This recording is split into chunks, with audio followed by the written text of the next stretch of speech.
Well, good evening, everybody, and look at that, right on time. The sunlight comes right to my face. It started off down here and it's worked its way up.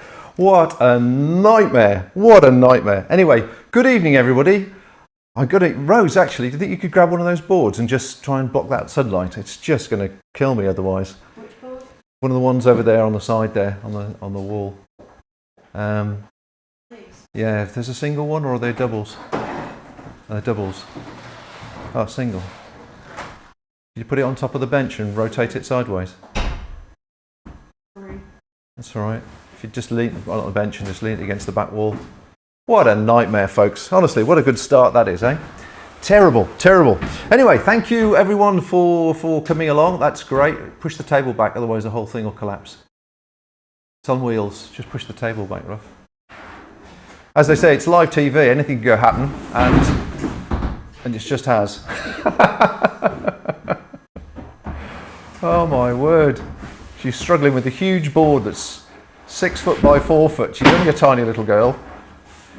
Well done. Now don't stay there for the rest of the night. Right, I've got it. Blinds are on order. I haven't got them here yet. Right, I think that'll hold. No, it won't. It's going. Oh my word. Oh, terrible. What a good start. What a good start. Anyway, welcome everybody. Sorry about that. And who we got in the chat room? Let's have a quick look. Phil Winter. Hi, Phil. Grubby Outdoors. Grubby Outdoors says, hey, Russell. Cam Hikes. Hi, Cam. You're obviously going to go and do the PCT or come into our conversation a little bit later on. And I think we've got Martin Rye as well. So welcome everybody. Plus everybody that's going to be watching in the future as well, when this is obviously on replay. Now, a couple of housekeeping notes. The high definition version of this will be appearing, as I say, on YouTube to watch later, because we're running fairly tight on the bandwidth front at the moment. We're pushing the envelope, going out to Facebook and YouTube at the same time, as well as trying to get the signal out. So it's not as clear a signal as it should be, but hopefully 720 will do, everybody. We've got the lovely Rose in the chat room. Give us the camera wave, Rosie. Up there. And obviously Scene Shifter as well. So she's doing a grand job. So she's looking in the chat room, and obviously we're looking out for any negative comments, because Russ, as we know, or people may know, has unfortunately fallen foul of quite a few things coming back from the PCT, certainly in relation to the coronavirus. Now, just a quick one. We've got 3 shows this week. We've got this one, and we've also got on Wednesday Ellie Bishop, who is a mental health specialist. She's also an Ordnance Survey Outdoors champion, and she's going to be talking about well-being and trying to cope with this isolation for the next goodness knows how many weeks, 10 weeks or so at least. And then on Friday, we're doing an introduction to dehydrators for people that perhaps want to know more, know what they look like, and ask any questions. Give you some beginner's tips if you're ever thinking of getting a dehydrator. Now, Russell is our guest tonight, known as the Trail Hunter. So let's bring him in. Good evening, Russell. Hello, Bob. Hello, everybody. Thanks for the really warm welcome. Well, you are more than welcome, Russ. It's good to have you on board, and you've had a fairly hectic few weeks. You're obviously now in isolation, I guess. I'm in isolation. I'm in a self-contained Airbnb in Wiltshire. And how long have you been back now? Just a couple of days now. It just all seems like a whirlwind dream already. Yeah. Well, let's we've got sort of 3 sections I really wanted to look at on this particular interview. Obviously the preparation for something like the PCT is something I'd love to do, and I know many people would like to do. And Cam, who's obviously in the chat room, she was going to be following you out, I believe. I believe you actually spoke to each other. Following you out there and possibly meeting you on the trail. But obviously you were sort of a few days ahead of her, I think. And I think so, yeah. we'll come on to the news section. So there's three sections. There's the preparation and getting out there, and obviously what the PCT means to you as a dream. The actual hike itself, or what consisted of the hike for the 200 miles that you did, while you're obviously battling with the news changing, and it was a moving battlefield really. And then obviously the final section, which is unfortunately where you sort of caught a lot of flack on social media, and you've had a sort of a fairly negative run really, which is a bit of a shame, almost like a virtual witch hunt really, which is a bit of a shame from your point of view, but understandable perhaps. And we wanted to delve into certain questions really. So let's actually get back to the beginning and actually talk about why you wanted to do the PCT and a brief bit about your preparation on that score. It goes back about 4 or 5 years. I was just kind of like in a period of my life where I just kind of wanted to start getting into traveling and things like that, and always wanted to hike up a mountain. So of course I picked Ben Nevis, which is the highest mountain in Britain, and I decided to do it in March, and there was snow. And I think you have an image of some of the gear that I got. I went to the Ellis Brigham shop in Fort William, and they thought I was bonkers trying to hike up this mountain, and they kitted me out with crampons and an ice axe and everything, and I had no idea how to use this stuff. And anyway, I hiked up the they call it the tourist path going up there, and I got about halfway, and I just had to turn back because the snow and the wind, I couldn't see anything. But I sat there, and in that moment, I'm just sat there, and all I can hear is the snowflakes hitting the ground. And I thought, whoa, what is happening? This is like it was like the most rawest thing I'd ever done in my life, because I was alone.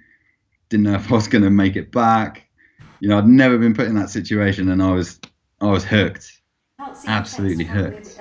And then started looking into walking, and discovered a really good YouTuber called John Zahorian. I think a lot of people know about his videos, and the beauty that he depicted of the Pacific Crest Trail. He hiked the Pacific Crest Trail twice, and he also set the unsupported speed record for the Colorado Trail. So really inspirational guy. And I thought, right, I'm a graphic designer by trade, and I love making things, and I love hiking. So it was like the perfect marriage of two passions. And so I then, started making YouTube videos. Obviously knew about the PCT, and I was like, right, this is something I really want to do.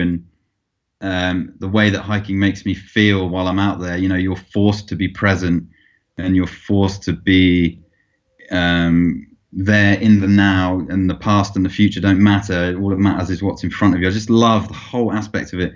So I wanted to share that in the videos and make that experience online. So hence why I started the channel, and wanted to relate it about traveling as well. So hiking in different countries around the world, and that's why my slogan is hike somewhere different. And yeah, that was like uploading my first video hiking on the Southwest Coast Path with my dad about like 4 years ago, something like that. And it was just like a silly video, but it was good fun. But I've just progressed, and I'm getting better at telling stories, and wanted to lead everything up to this moment of hiking the Pacific Crest Trail. And was going to do it last year, but my dad had a stroke because he just hasn't looked after himself, and couldn't leave, couldn't go and do it last year. So got all the PCT permits, and did the whole visa situation twice now, and then finally got stood on the trail this year.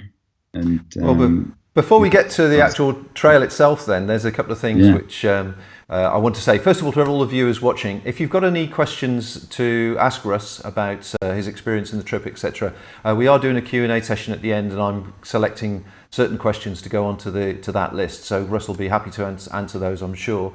Absolutely. Obviously, any negative comments or abusive comments will just be terminated and blocked. So So if there's anybody watching that might be thinking of doing that, that's what's going to happen. But let's just get back to the preparation for the PCT. Obviously, 4 or 5 years isn't very long to get your mental and technical skills up to being where you are, but you obviously approached it nicely with your lightweight approach. When I spoke to Cam about her preparation, obviously she had saved a fair amount of money and had got 6 months leave or whatever it was from work, leave of absence from work, ready to go. So she was all lined up to do that, and I think she'd sort of got rid of all her stuff that she owned. Were you in the same situation as well? I mean, do you actually still have a flat or property somewhere or anything like that? I mean, I've never owned a property. I've always rented, but I mean, I was living with parents, sleeping on sofas, and then I ended up actually, while I was working, living in a flat. And then when I finished work, I just kind of ditched all that to save money. I was living out my car for about 6 weeks before heading to the trail. And I was just traveling up and down the country, just making content, just hiking and doing everything. So I'd saved up enough money so that I could do the PCT and possibly hike the TA after if I wanted to, without needing to work.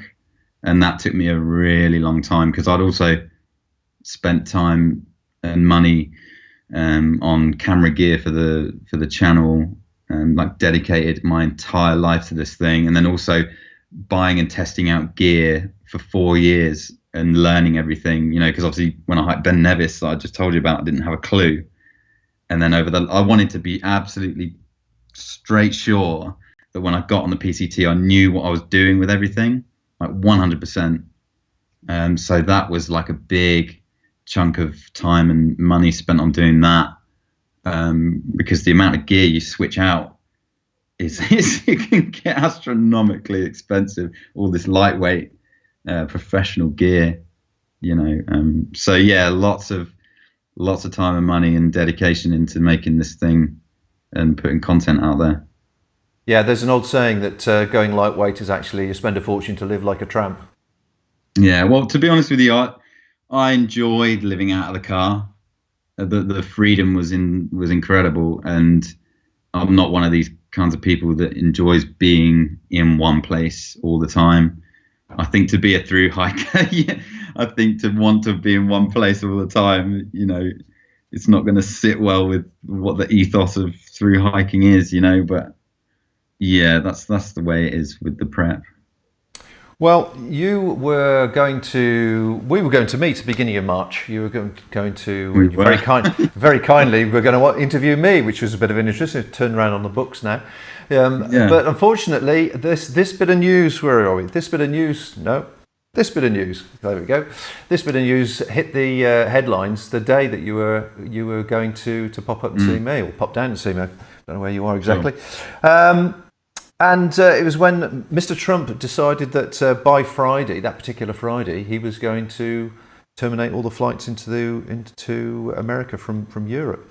So at that particular point, you phoned me and said, "I'm not coming. I'm going to buy a flight."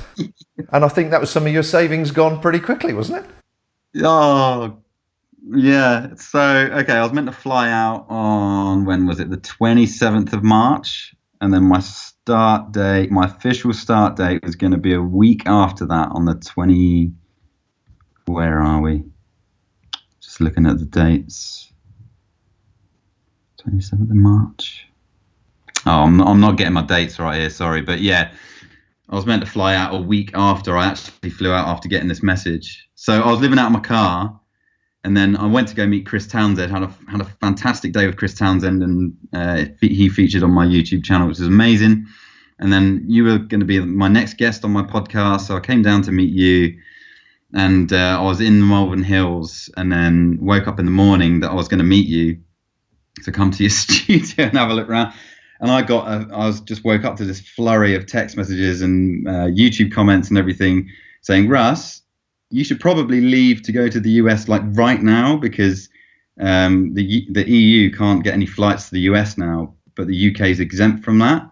So instantly I just dropped everything. I messaged you. I said, "I'm so sorry, Bob. I'm going to have to go." So I ended up getting a flight to the US last minute. And in that period of time, the flights were extortionate. They were my flight was just shy of £2,000 one way to San Diego, and that was for the very next day. So I ended up driving back to my mother's, just dumping all my stuff, packing my bag for the PCT, and in just the PCT hiking clothes that I was wearing, just went to the airport, had a hotel, and then got the flight the very next day. And so the story begins, as it were. The journey begins. Saga begins, yeah. So you arrived. And got there a week early, a week and a half early.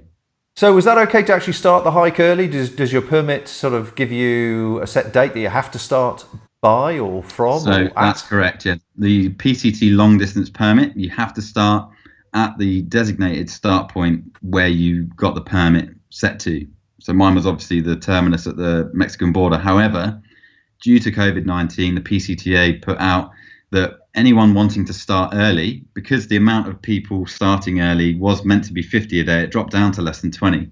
So they said, okay, if you want to start early, just get a Cleveland National Forest developed campsite permit. And I ended up camping just near the developed campsite because I wasn't sure where it was so I was just kind of outside the developed campsites where I was camping like the first few days, and then after my start date and everything, I just kind of went on the long distance one. So it was all a bit muddled.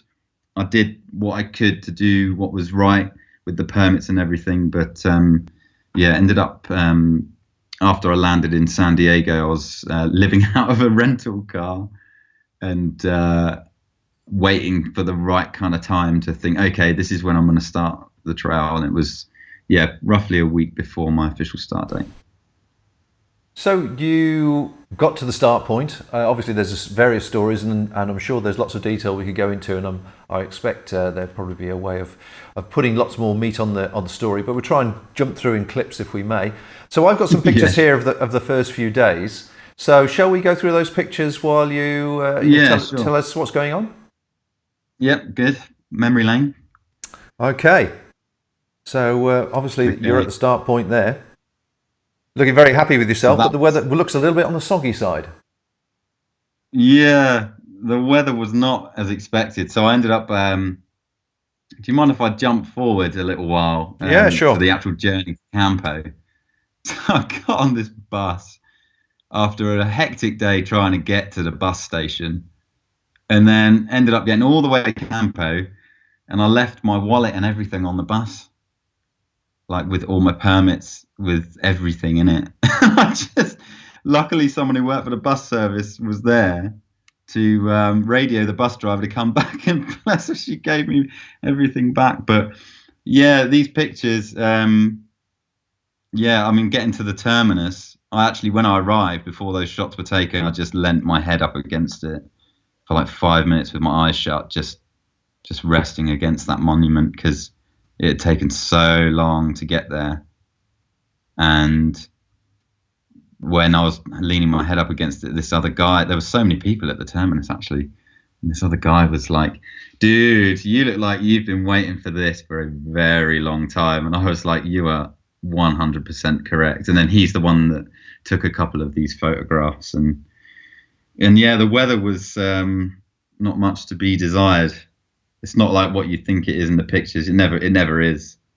It was pouring with rain that day. Well, then obviously the news came through on the 16th of March, which was had you actually started on that day? No. So 16th of March, coronavirus flights. 12th of March. So basically, that's when. So I started on the 17th. Of March. 17th, yeah, so that was the UK papers. But obviously you got... Was that UK, was it? The UK yeah, it was the UK, yeah, basically saying that the Americans had decided and that the fact had terminated, and obviously the effect it was having on the tourist trade. Yeah, and I had like a 3-day window where I was able to actually get there, and if I had left it any longer, I wouldn't have made it in to the US. That picture there, that's my first camp at Lake Marina. Right. Absolutely stunning that was. walking through all that desert.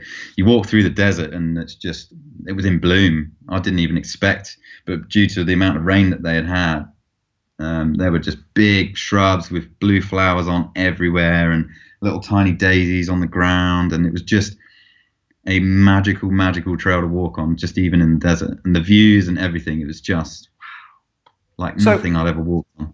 How many other hikers were there that you were sort of mixing with? Because I know what it's like. You start a hike like this and you're sort of moving around on a continual basis with groups of people.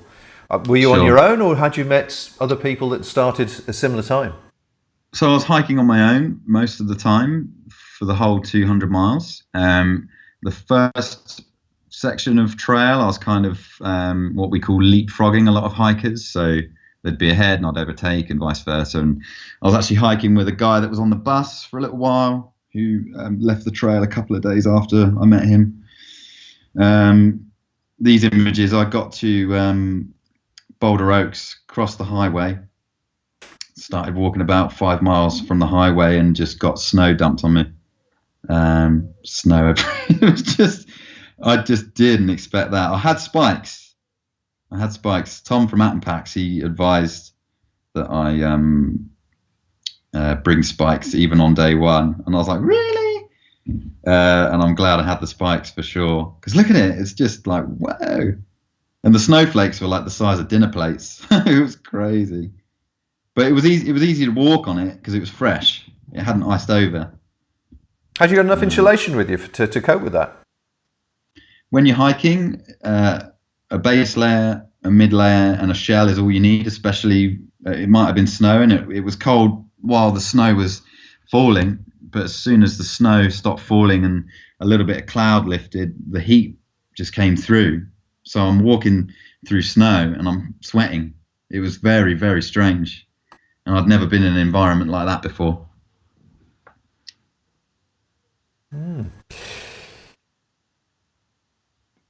So that is, I think is that the first 4 days that we've just covered there? I think that's up to Mount Laguna. That was day 3. I left Mount Laguna. So that was the end of day 2. So this photograph was on day 3 after I left Mount Laguna. So this is when let's just go back to that. This is when the complications started to arise and the confusion, really. So this is the 19th of March. So this, 2 or 3 days in from your point of view then?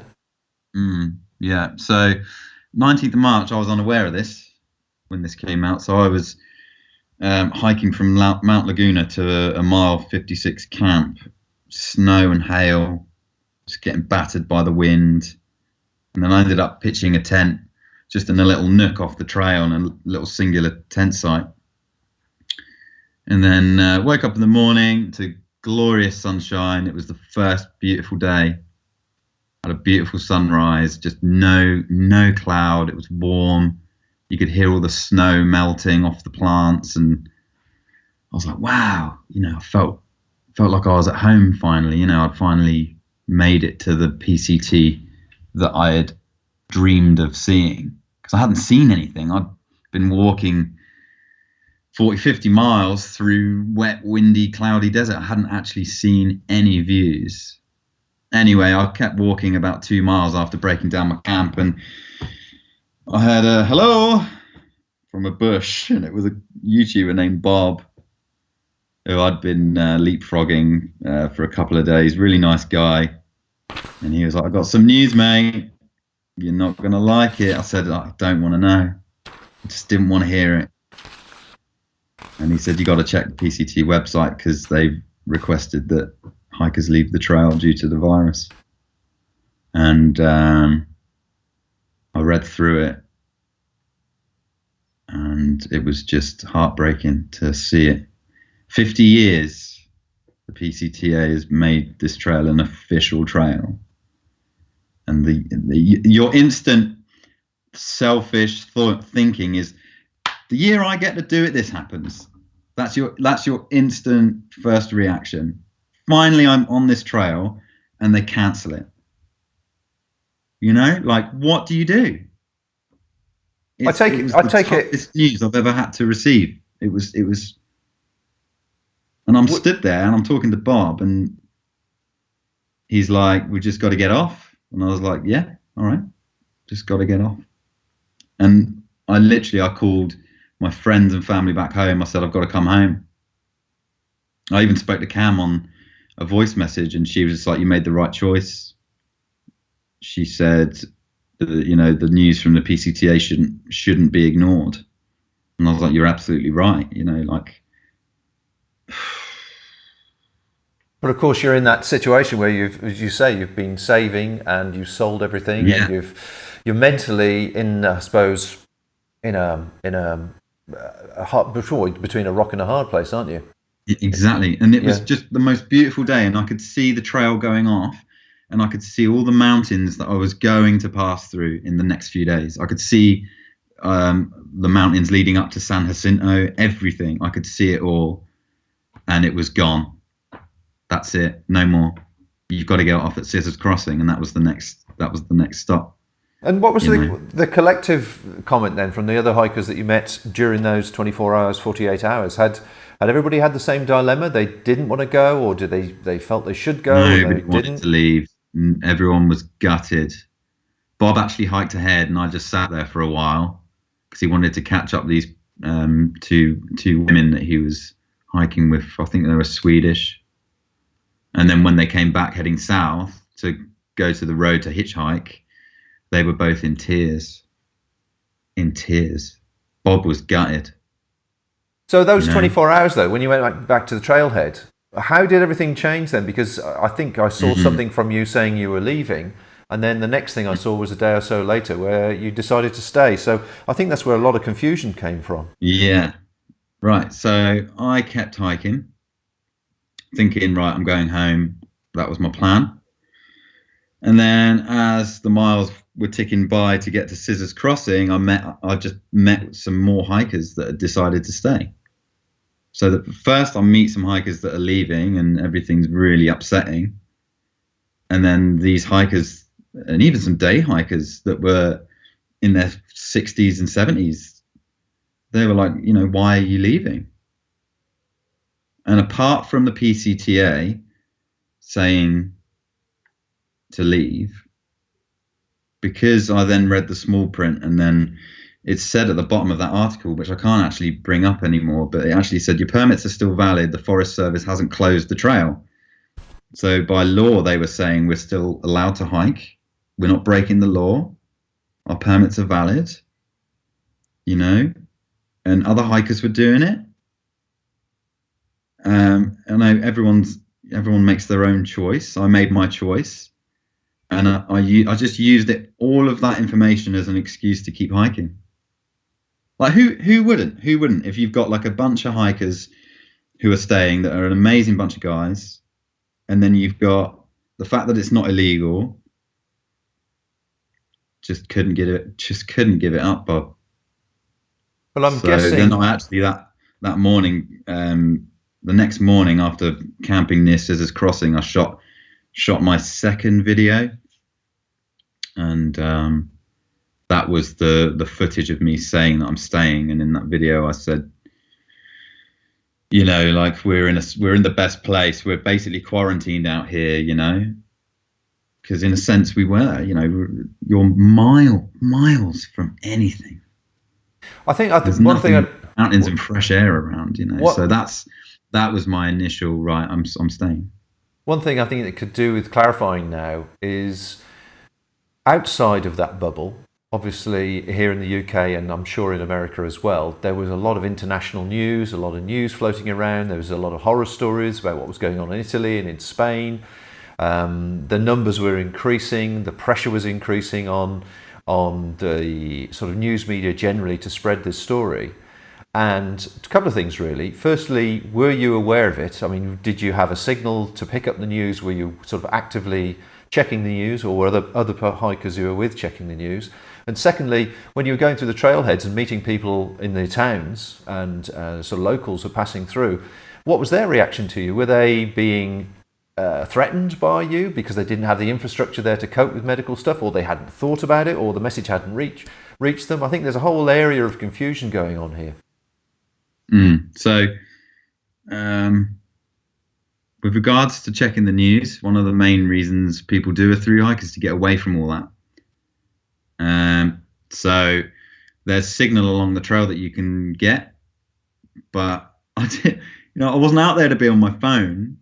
I was out there to walk, and myself personally, I wasn't checking the news as thoroughly as I should have been at the time. But at the time, the death toll, the severity of the situation was nowhere near as bad as it is now.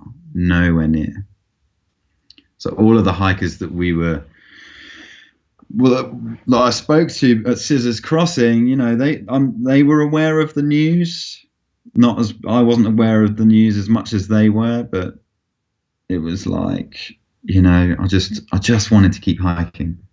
So I was being ignorant of the news for sure, but I didn't feel like I didn't know how much I should have been checking the news at the time. Like, there was no way of being like, if someone had said to me, dude, you really need to watch this because this is going on, I'd have been like, whoa, okay. But I just didn't know the severity of the situation at the time. So all I knew was the PCTO just requested, permits are still valid, it's not illegal. And I didn't know the severity of the situation. Now, with regards to getting into Julian, which was the first big resupply town that we were hitchhiking to. So we were stood on the side of the highway at Scissors Crossing with our thumbs out, and a chap came and picked us up, and he must have been in his 60s. He wasn't a young dude. And he was like, yeah, I don't see, I've been checking the news and I don't see the severity of this. You guys are fine. He said, you're not likely to have the virus, but looking at it now, that's not the point. And I mentioned that in my video that I uploaded yesterday or the day before. It's not the point. But, when someone in the age category of people who's in the risk age category is also like, you know what, we're just going to carry on as normal. That's great. And then we got into Julian, and just everyone was so welcoming. I mean, I would say initially it's business folk, but then even a local from Julian gave us a ride back to Scissors Crossing, and they're just like, "What? Why are they stopping you hiking?" That was everyone's initial reaction who were in the towns, and businesses were still open, shops were still open. There were tons of tourists in Julian driving up in their cars with their families and kids. I couldn't even get into Mum's bakery to get a free slice of pie. The queue was going out the door with people that weren't even from around there. So the story was a bit different in Idlewild, if you'd mind me jumping ahead with regards to that topic. So in Idlewild, all the hikers were so welcome. 100%. Even the lady who worked in the post office was chuffed that we were coming through. She said the issue isn't the hikers, it's the tourists coming out from LA in big buses and cars, trying to escape from it all, bringing the virus from a hotspot to Idlewild. That's what the townsfolk in Idlewild were saying anyway. So a little bit different a few days later in Idlewild to that, but never on the trail did I have someone personally say to me, you shouldn't be here, what are you doing?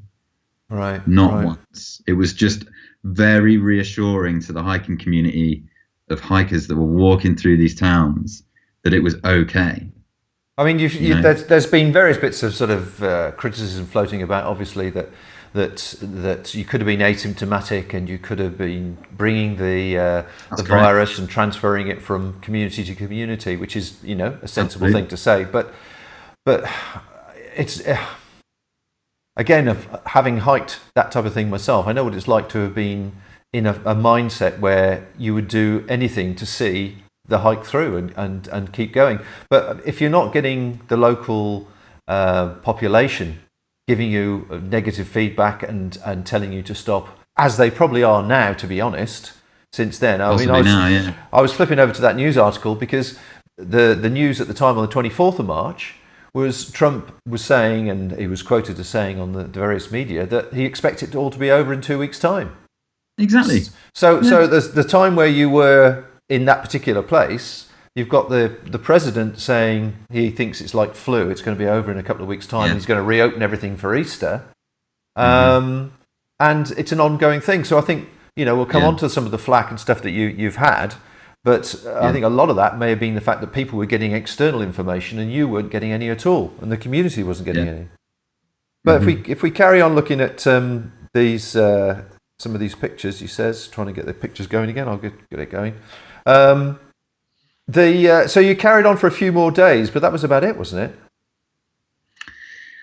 So after Julian met up with what I would say was definitely my tramily, just an amazing bunch of guys, and then we ended up kind of being quite dispersed on the trail, but meeting up near Montezuma, where we all got into the back of a U-Haul, which at the time was just such a fun thing to do, because, everything that had happened prior was all positive for staying on the trail, right?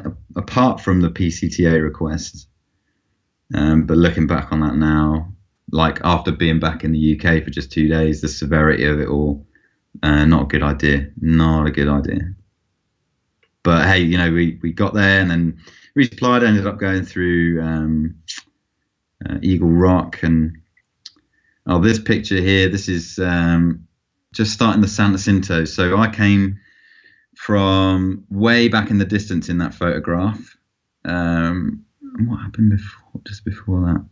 Nothing much, just kind of walking.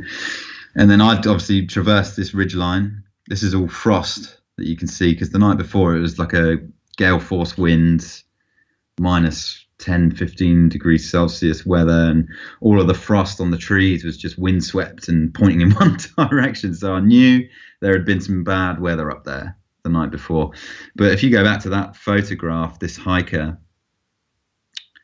that was in that photograph, his name's John, and I was leapfrogging him most of the way through the San Jacinto range. And that was gnarly, that section of trail. After I took this shot, I continued, and the higher we got, I mean, I wasn't hiking with John at the time. He had gone way ahead after I took that photograph. Didn't see him all day. But then, ended up hiking up. And if you can see in the distance, all those snow-capped peaks, the biggest one is obviously Mount San Jacinto Peak.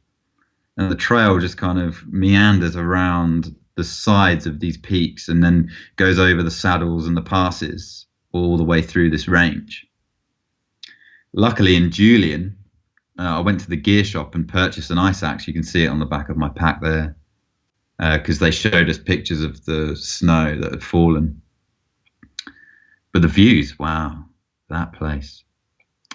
So anyway, looking at this shot, this is when I looked at the situation and saw this slope. If you can see in the distance, if you zoom in a wee bit and then up a little bit, can you see how steep that slope gets?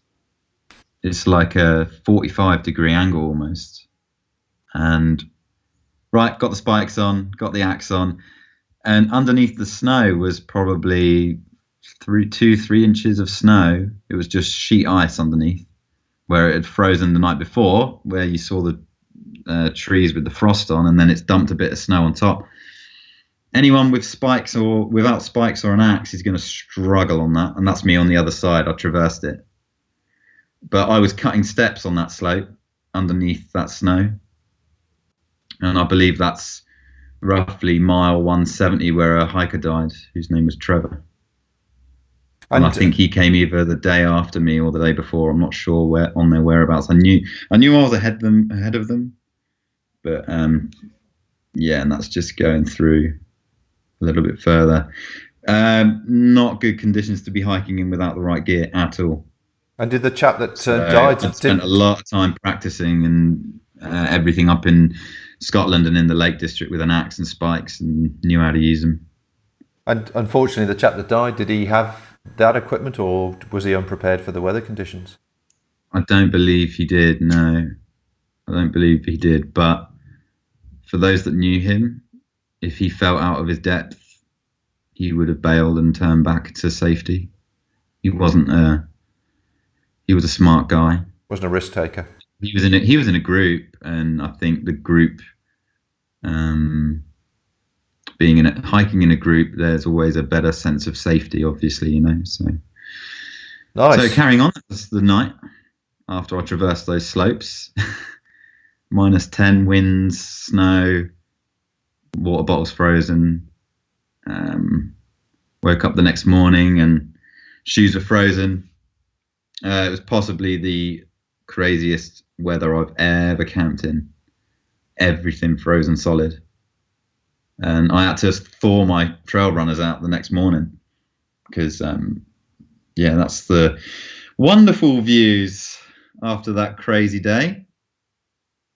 Wow. And it's only last week. I know. That's ridiculous, isn't it? All packed up, ready to go. So who was this? So 10 minutes on, there was no trail anymore. It was all covered in snow, but I was just using my GPS, gut hook, and maps and compass to get around. 10 minutes on, I heard a cry for help. And this is John, the guy who I was leapfrogging in the beginning of the San Jacinto range. And he, so that slope that I showed you earlier, the 45-degree angle one, he didn't have spikes or an axe, and he slipped and he hit a tree probably 40 feet below. And in the process, he'd lost his tent poles, so he had no shelter. And he clawed his way back up the slope of ice, and his fingers were just cut up and bleeding. And he was limping, he was shaking, and he dialed us. So he got all this way with no shelter and camped under this rock, and that's where I found him. And I don't know if he was injured, if he was hypothermic. I had no idea. So he had already dialed the SOS button during the evening, at night, when he was getting battered by this blizzard. But they require you to confirm that it was not a mistake call, especially at night and in those conditions. So I checked his Garmin InReach. He'd hit the button, but there were all these messages from Idlewild Mountain Rescue, and he just hadn't replied, so they weren't coming. So I dialed 911 to confirm if anyone was actually coming, and they said no, but stay put, we're coming. And he was reluctant for them to come at this point because he was with me. He said, "Can't you leave me out?" And I said, "John, I don't know if you're injured or if you need anything that I can't provide you. It's not the best idea for me to lead you out of here on my own." So I called the mountain rescue team again, and I said, "Right, here's what we're going to do. You guys come up," because they were already like on the way up at this point when I called them back. I said, "Keep going. If you want us to meet you, let us know." And they said, "Yep, don't walk too far. Just get him as far as you're comfortable getting him." And I was walking around very similar slopes, and I was cutting his own steps for him to walk on this ledge of snow with ice underneath, so that he could walk on it, because he didn't have any of the right gear. So I was using my axe to get him out. And then we got off the ridgeline and the steep bits, and we were just walking through this snow for ages. And then all of a sudden we heard Mountain Rescue shout John's name, and then I left him with them. But it was very slow and difficult walking through all that. And this slope here, if you slipped, you're not coming back because it cliffs out. If you slip like 100 feet down there and slide, you're going down a cliff off the edge. So that was one of the weirdest days of my life. I'd never had to do that. But we couldn't stay where we were because I don't think Mountain Rescue would have been able to get to where we were on foot very easily. And to be honest with you, I didn't want to put anyone at risk. The thought of Mountain Rescue having to come up and do all that in this time with everything going on, I didn't like the thought of that. So I would rather have led him out half the way and met Mountain Rescue halfway instead of making him go all the way up there. So we must be getting sort of fairly close to the end of your actual adventure now. I know you interviewed this guy. Is he someone special on the PCT for information? Yeah, so that's Sanjak John, as he's known by the trail community, and he's a Brit who lives, I think he lives in Idlewild, and he spends almost every day, he goes up to the San Jacinto Mountains checking the weather conditions all day, every day of the year. And he very kindly, he was against hikers being on trail. He wasn't for it, but he felt that it was in his duty to advise hikers on the trail conditions up there while they were in the town. So he sat us down and told us what it was going to be like over the coming days. So I sat him down and I wanted to interview him and relay that message. So I thought, right, while it's not really the best idea to be on this trail right now, if I'm going to stay on, I'm going to do all I can to help those behind me, in front of me, help those in towns, do as much as I can. So John kindly agreed to be interviewed, and he just relayed all of the messages that he said in our meeting. And I just thought it was a good use of my time and of my channel to relay that kind of information back to other hikers. And really nice guy, got to have a lot of respect for him, and yeah, really good information. He has a website, sanjakjohn.com, I think it is. He has a trail report, and you can donate and everything. And really, really good guy. Well, let's sort of move on slightly now, because with the last few days, I know it's sort of slightly blurred for me as regards the timeline, but I'm sure you can explain it. Things were changing for you because one of your ambitions for doing the PCT was to obviously vlog it and record your activities and the journey, sometimes in pictures, obviously videos. Now, since what's happened, I know the videos have been withdrawn, but when did it sort of start to get from you hearing the news, people were giving advice, as it were, to it started to get rather negative, and you were getting a lot of flack? So when I was in Idlewild, that's when I started editing videos, and that's when I uploaded the video of me deciding to stay on the trail. And that's when a lot of negative messages were starting. Not all of it's negative. I'd say a lot of it was advice, like, dude, it's not the best time to be hiking. You should probably get off trail. But within the bubble of everything, I just assumed it was like just because of the state of things, like, I don't know, just people maybe didn't want someone out there hiking, enjoying himself. You're convincing yourself by the sound of it. Yeah. But what really turned the tables was when friends and family started saying, are you sure you should be out there right now? Because these aren't people that are just writing comments. These are people that I know. And then one of them was Tom from Atom Packs. And he's a really close friend of mine now. And we've just collaborated in the past. He doesn't sponsor me in any way. I have one of his packs, but I made him 3 videos, and he made me a pack in return. Like, I wanted to help his business, so I don't get paid by him or anything. But we've become really close friends over the last year. And he's a mountain leader, experienced Triple Crown hiker. He's been here, done that, got the t-shirt. And for someone with that level of experience, who I know so well, to then say, what are you doing? Like, you have no idea what a mistake this is. Like, that was a tough pill to swallow. And he asked me to cover up the logos on his pack, and that broke my heart. But again, like, I should have listened to him then, but I didn't want to. So I just said, you know what, dude, I'm just going to switch out my pack to protect you. to protect everything you've been doing for the last 4 years as well.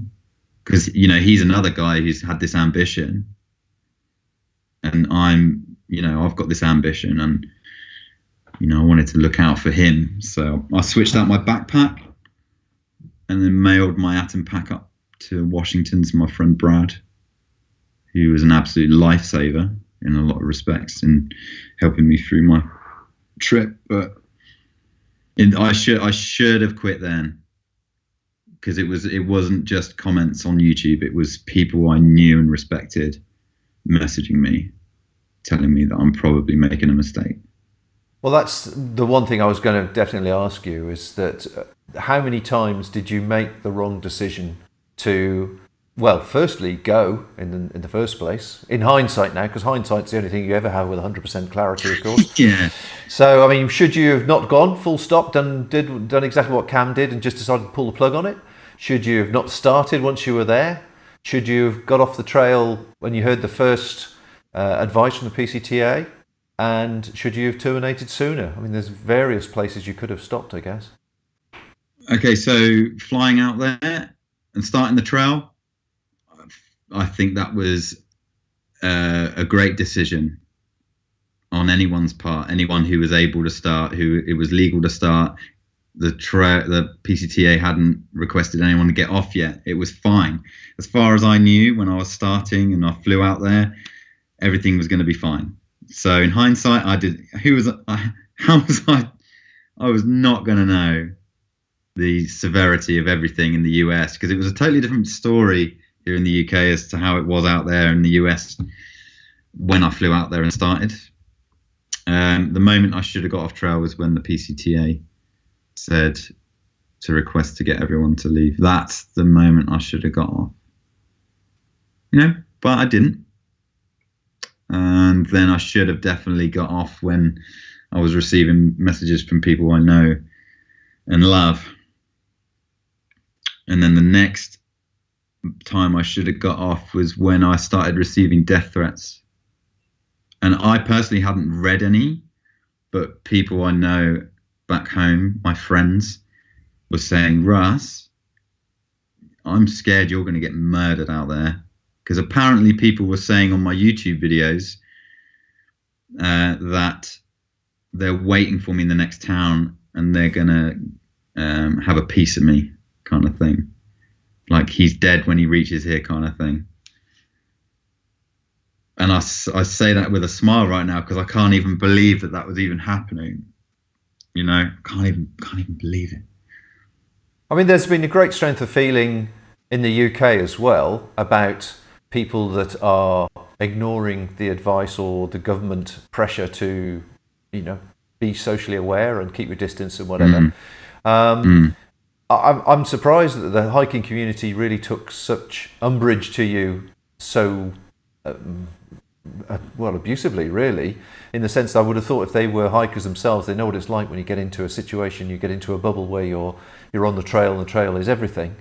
But having said that, it's good of you now to look back and actually think, well, actually, yes, there was a point where you shouldn't have continued, and I suppose you're desperate to keep going because of the history of how we've got here in the conversation, everything that was behind you before you actually got there. How strong the there. desire was in me to keep going. Even after all that, and even after the death threats, I still wouldn't let it go. That's how freaking much I wanted that thing, and at that time I just was blinded by it, just so blinded by the fact I wanted to keep going. And it's just slipping through your fingers really slowly, like it's all kind of like trickling through your fingers. And anyway, well, moving on. Sorry, carry on. No, I was just going to say, really, we're getting to a point where I think we've covered most of the things, and obviously you're accepting that there are times that perhaps you made the wrong decision from that point of view, and I understand you've contacted the PCTA and made appropriate apologies to them. But on top of that, I've seen evidence from other hikers that are still out there and they're still on the trail. But I presume because they don't have such a sort of social media presence that they've really not made themselves obvious to the communities they're passing through. Anyway, I've got a few questions or a few comments that have come in from people, so you might want to just make a note of these. Obviously, Martin Rye, who commented earlier on that he was sorry for you for not getting off the trail a bit sooner, but there you go, and he was looking forward to hearing what you said, so hopefully Martin's online. Wilderness Ways, hope everyone who's planning for the PCT year can get on next year. I guess it's wait and see, really, isn't it, to see what the news, how it unveils itself. Russ, have you lost everything because of COVID-19, or were you covered and can you claim your money back? Yeah, what about insurance, travel insurance and that kind of thing? So nothing that was affected by COVID-19 is refundable, apart from a couple of Airbnbs, flights with insurance. So like the first flight I booked, I don't think my insurance can get the money back. Do you know what? I haven't even got that far yet. But some things I'll be able to get returned and whatnot. But I'm not sure yet. I need to spend some time looking into that. But yeah, thanks for your comment and question. Douglas, Russell, what would you say to hikers who are still on the trail and refuse to get off? I can't force anyone to get off trail, and I know how deeply ingrained the desire to hike this trail is. But from a hiker's perspective, who was on it this year, with regards to everything going on with this virus, it's not going to be the through hike you dreamed and wished of. It wasn't for me. It won't be the same for you guys. You won't be able to finish the whole thing. Even if you got to Canada, you'd have to flip-flop back, and you'll probably end up doing sections of it next year anyway. It's just not worth it. I would say get off the trail and wait till next year, and it will be everything you dreamed of. I promise you. When all of this is done, it won't be so difficult and sad and upsetting and frustrating and expensive. You know, from a hiker's point of view, that's what I'd say. Shiwi, he's always a good one to join in on the live stream. Only a Brit can get rain in the desert. That's yeah, that's true. I brought the weather with me. I said that to a bunch of guys that were walking, and they were like, "Yeah, you definitely did." So, Cam has agreeing with you. Tough situation. Thanks, Cam. Wilderness, nobody could have seen what was coming. Definitely some bad choices, but ultimately you made it right. Giving up on the dream is never easy or straightforward decision. Thanks, dude. Thanks. I think Rose has got something to add. Yeah, Flying Sprout says, what was your first 100 miles? What was the impression of that first section? Oh, first 100 miles. Wow. I mean, the first 100 miles were amazing. Just like, I don't know. You can't describe it unless you're there. Like, there's no words. I mean, I went to Everest Base Camp a couple of years ago, and that was just like mind-blowingly beautiful. But you're in it in such a short time, and the altitude really kicks you in the butt. So the altitude kind of masks everything a little bit because you're not with it. But when you're out there in that desert, you know, it's way more beautiful than you think a desert's ever going to be. And you're meandering over the tops of these ridge lines, and every time you switch over a ridge line or a mountainside, you're greeted with a completely new view, which stretches on for miles and miles and miles. And yeah, it was amazing. One from Dexter. How does the hiking culture in the USA compare to the UK? What does the future of UK hiking culture look like? That's a difficult one to answer at the moment.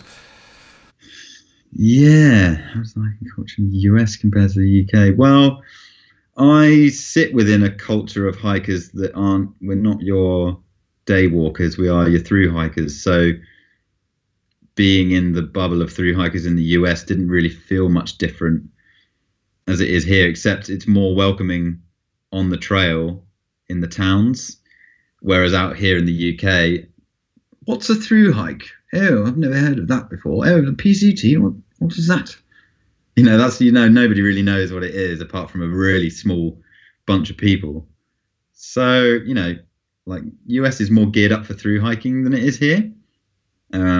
But in the bubble I sit here in the UK, we know a lot about it. But what is the future for the UK hiking though? I think it's going to slowly turn out more like the USA, where a lot more people, I think, are going to be doing like the Southwest Coast Path at 600 miles, Cape Wrath, 200 miles up in Scotland, doing things like the West Highland Way. And, I think more and more people will start to get into that.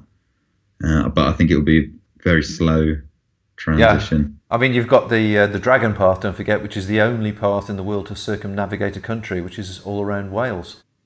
Yeah. Anyway, Summit and beyond. What would you say to outdoor enthusiasts who are struggling getting out at the moment?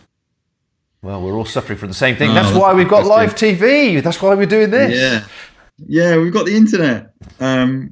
So Summit and beyond, I'm actually going to be speaking with Ben, Mr. Yates, on the phone tomorrow and recording a Skype call. We're going to discuss this because his channel is all about mindfulness, meditation, being present, using the outdoors as a way to connect with nature and being. And that resonates very, very deeply with me. It's something I've been practicing the last few years, brushing up on human psychology and how our own brains tick. Why is it we feel so alive when we're out in nature? It answers all these questions. So anyone who's struggling not getting out right now, meditation, giving yourself some space, get away from the phone, get away from the computer, get away from Netflix. Yes, we've got this fantastic, wonderful tool, which is the internet, but you can't sit on it forever every day because it will just drive your mind crazy. So I would definitely watch Ben's videos. Shameless plug.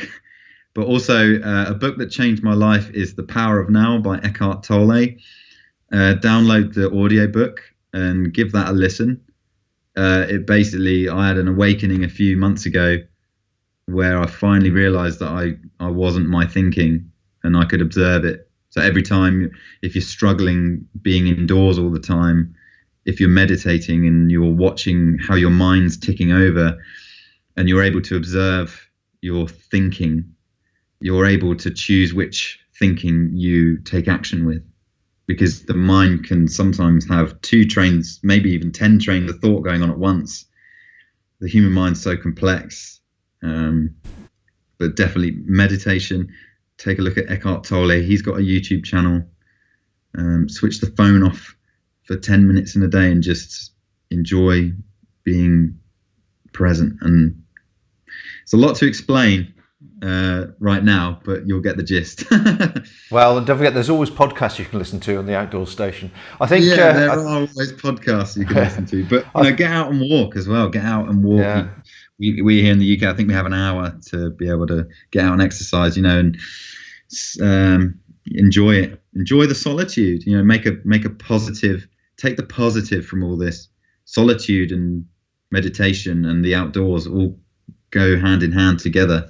And an opportunity to take that on. I think Rose has got a comment to mention. Sure. Rose? Yeah, we're obviously going to hear more about that. We're going to hear more about that on Wednesday as well. Sure. With our next live stream. But one of the early questions was from Wilderness Ways, which I didn't want to get missed because they jumped in early with a question for you, which was, did you expect the kind of weather you got in the desert? Sorry, what was that? Speak up, Rose. Rose, could you repeat the question? Oh, sorry. Wilderness Ways, right at the beginning of the talk, basically was said, did you expect the kind of weather that you got in the desert? No way at all. Like, to have snow on the second day, I was like, what? What's going on? And everyone in Mount Laguna was just like, this is weird weather. We never have this kind of weather at this time. In March, they were usually expecting it to be a lot sunnier, but anything's possible. Right, well, I think we've pretty well got to the end of our conversation here. Thanks very much indeed for your time, Russ. It's been good to speak with you directly and touch on a few things which I know have been a hot topic, particularly over in the States and the various forums over there. And thanks to everybody that's been watching this. Don't forget, as I say, on Friday we've got a intro to dehydrators, and then on Wednesday, in a couple of days' time, speaking to Ellie Bishop about mindfulness and coping with some of this isolation as well. So I just wanted to say thanks once again to you, Russ. Thanks to everybody for watching. Make sure you tune in. We're all taking our time to get the hang of this new technology and the new system. So all being well, we will see everybody and speak to you in a couple of days' time. Thanks again, Russ. All the best now. Bye-bye, everyone. Thanks very much, everyone.